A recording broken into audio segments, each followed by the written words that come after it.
Boom! Hey everybody, Jason here. Today we're going to do a review on setup boards. What you can see here is my LED pit board that I got from MaxLine Products, and this thing's pretty dialed. I'm not going to hang out of this thing the whole time, but you can see that it was just lit up in this dark room, and it's actually really bright. Touching the button once will either turn the pit board on or off, or holding the button down will actually control the pit board, just like a dimmer switch. Now, even though this pit board is really bright, it really isn't going to replace your traditional pit light when you're racing at night or in dark spots. But it is a really cool gadget to have. I thought we'd take a few minutes today and I'd show you several different options for pit boards, including the LED pit board from MaxLine. So the MaxLine LED pit board is really nice. It lights up, and basically you hit the button once and it comes all the way up to full brightness, and you hit it again and it goes all the way off. Or you can actually hold the button down and it'll actually go through like a gradient of brightness, and it'll just kind of come up, kind of like a dimmer switch, which is really cool. Now, before I tell you guys where you can get it, how much it is, I want you to know that right away when people saw me with this pit board, some people were really stoked and they were really happy and excited and they wanted to get their hands on one.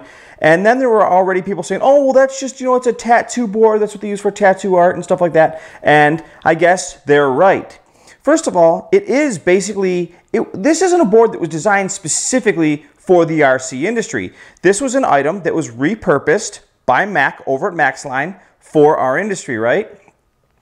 And so basically what this is it's a light board that's designed for things like tattoo artists and stuff like that to kind of do their stenciling and tracing and stuff like that. But what Mac has done is he's putting a really nice graphic on the pit board. You can see right here that he's reused a really thick piece of clear vinyl, and then of course he prints your logos or sponsors or whatever it is that you want on your graphic on the board. Now, I've talked to Mac, and I kind of have an early version of the board that's being released, but he's going to change the frame, and he's talking about making them a little bit thicker so they're even more rigid than the one that I already have is. So there's definitely some cool things going on over there at MaxLine. I'm not exactly sure what Mac's going to charge for this because he gave me mine, to be completely honest with you, and I appreciate it, Mac. It's a cool gadget. But it is just that. It's a gadget, it's a novelty item, right? We don't need LED pit boards. They're just really cool to have. But a pit board in general is something that everyone probably should have at least some point or another. The more serious you become and the more specific you want to be about your ride height and your camber and all that stuff, like when you're setting up your cars, it makes a big difference, right? So today I'm going to share 3 other options besides the LED pit board that I've seen used and that I've personally used for pit boards. And the first one is really just this big piece of white plastic. And I'm not sure if this is polycarbonate or exactly what this is, to be completely honest with you, because when I lived in Illinois, my buddy Rich Sedantis gave this to me, and he got it in big sheets and just cut it to size. And I've used this thing at every race that I've ever been to when I've traveled, and I still use it to this day, and it works really good. It's actually pretty darn rigid, and it's about 1/4 of an inch thick, and I actually love this thing. I wish I knew exactly what this was made out of. So Rich, if you're watching this, text me. I want to know what this thing was made out of. This thing works awesome. But it's nice because it's rigid enough that you can put it down and it doesn't flex, it doesn't crack, it hasn't broken. I've actually dropped it one time and actually chipped the corner right here, but this thing has been really durable, and I would imagine that it's not that expensive because, well, my buddy gave it to me.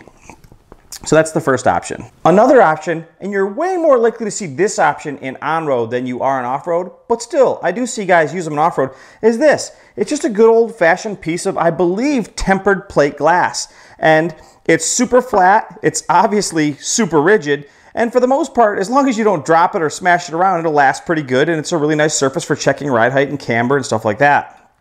Now, if you only race locally, this isn't a bad deal, and if you get one that's tempered and the corners are like rounded off and beveled, it's more or less pretty safe. Obviously, if you drop it and break it, you could be in trouble, you know what I mean? But still, it's an inexpensive option to get you going. And if you race on-road, where you're not going to be hard on it, you're not smashing your stuff around, you're not dropping your car on it and stuff like that, then I don't think you have much to worry about. But either way, it's an option I've seen used. It's certainly not my favorite option, but it is an inexpensive option for a setup board.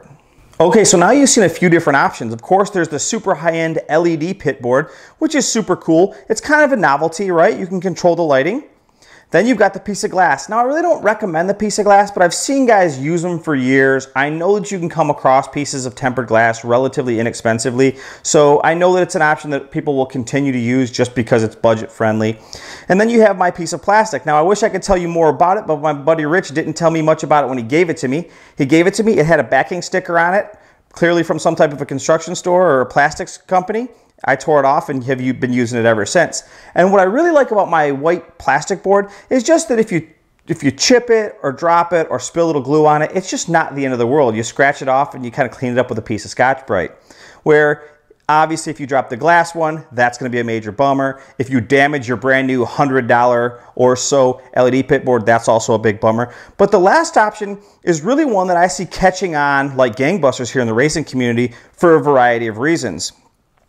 It's light, it's super rigid, and it's not too terribly expensive. And that's this board right here. This is basically like a honeycomb matrix. This is actually a board called Fiberlam. Super duper rigid. And it's actually sold by Lee Martin Racing. My buddy Lee Martin actually sent this to me. He made this for me. And I actually featured this in one of my videos a while back. And I really, really like this thing.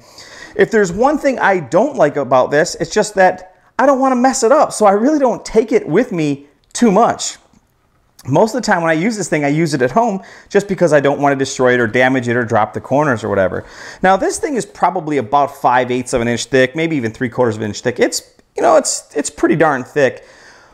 But I know that they actually have a thinner one that's available now or is going to be available at some point in the future. And if you want to check out a board like this, head over to LeeMartinRacing.com or maybe it's LMR-Racing. I'm really not sure. I'll find a link and I'll put it in the description of this video. But this is really this is probably your best option because this board is super light.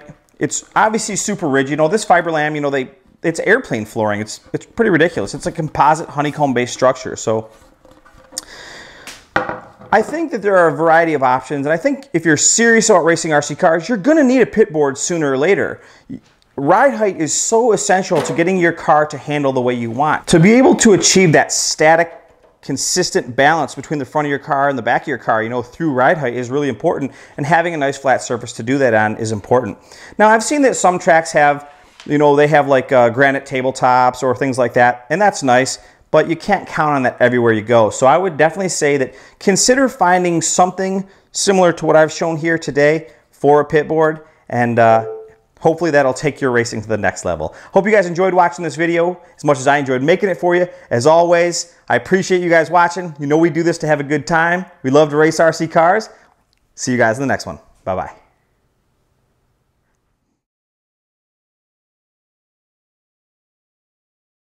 I just want to say thanks again for watching my videos. I appreciate you guys watching. If you enjoyed this video, you'd be doing me a huge favor if you could either like, comment, or even better, subscribe. I post a lot of stuff on social media like Facebook, Instagram, Twitter, stuff like that. So if you want to catch up with me, I'll post this stuff up for you, and you can come on over, add me as a friend, follow me on Instagram, and you'll be able to see things that just don't make it to YouTube.